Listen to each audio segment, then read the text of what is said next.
Hey guys, welcome back to my channel. आज की इस वीडियो में हम गवर्नर जनरल जॉर्ज बार्लो के टाइम में हुई वेल्योर म्यूटिनी के बारे में डिस्कस करने वाले हैं। तो चलिए स्टार्ट करते हैं। जॉर्ज बार्लो का time period as a governor general of Bengal 1805 से 1807 तक था। जॉर्ज बार्लो के टाइम में बस एक ही फेमस इवेंट हुआ था जिसे वेल्योर म्यूटिनी के नाम से जाना जाता है। वेल्योर म्यूटिनी 1806 में हुई थी। वेल्योर एक सिटी है तमिलनाडु में। वेल्योर कैपिटल था नॉर्थ आर्कोट डिस्ट्रिक्ट का और म्यूटिनी का मतलब होता है रिवॉल्ट या विद्रोह। तो गाइज वेल्योर म्यूटिनी का मतलब है एक रिवॉल्ट या विद्रोह जो वेल्योर में हुआ था।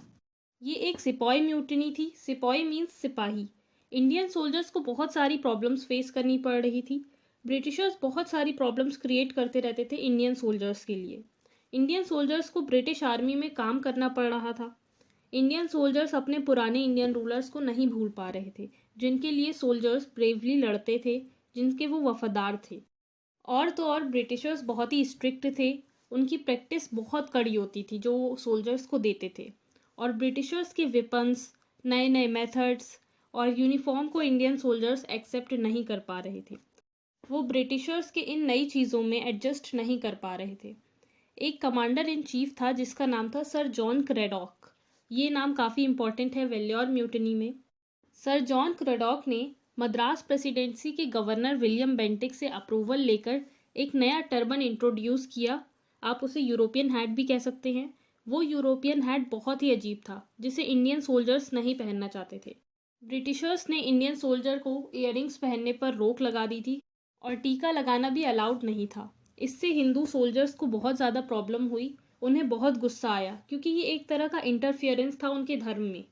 ब्रिटिशर्स ने बियर्ड रखने पर भी रोक लगा दी थी। मीन्स कोई भी सोल्जर दाढ़ी नहीं रख सकता था। इससे मुस्लिम्स को प्रॉब्लम हुई। मतलब कि ब्रिटिशर्स ने हिंदू मुस्लिम दोनों को ही परेशान किया अपनी अजीब अजीब रूल्स बनाकर। इन सब से सिपाहियों में गुस्सा भर गया क्योंकि उनके धर्म में इंटरफेयर किया जा रहा था। बहुत सारे सिपाहियों ने आवाज़ भी उठाई लेकिन उनकी आवाज़ को दबा दिया गया। इससे सिपाहियों का गुस्सा और बढ़ा और सिपाहियों को इस चीज़ का भी डर था कि कहीं ये ब्रिटिशर्स हमें क्रिश्चियन में कन्वर्ट ना कर दें।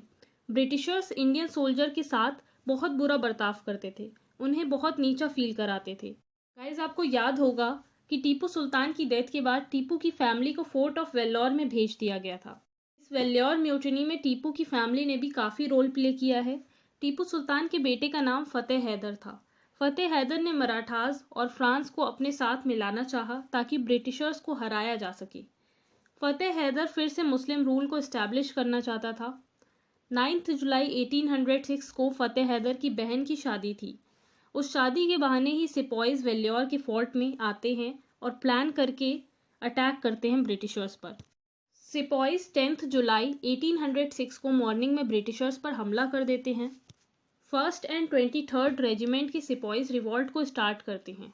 रेजिमेंट का मतलब है ग्रुप ऑफ सोल्जर्स जो कि किसी पर्टिकुलर ऑफिसर के द्वारा कमांड किए जा रहे हैं।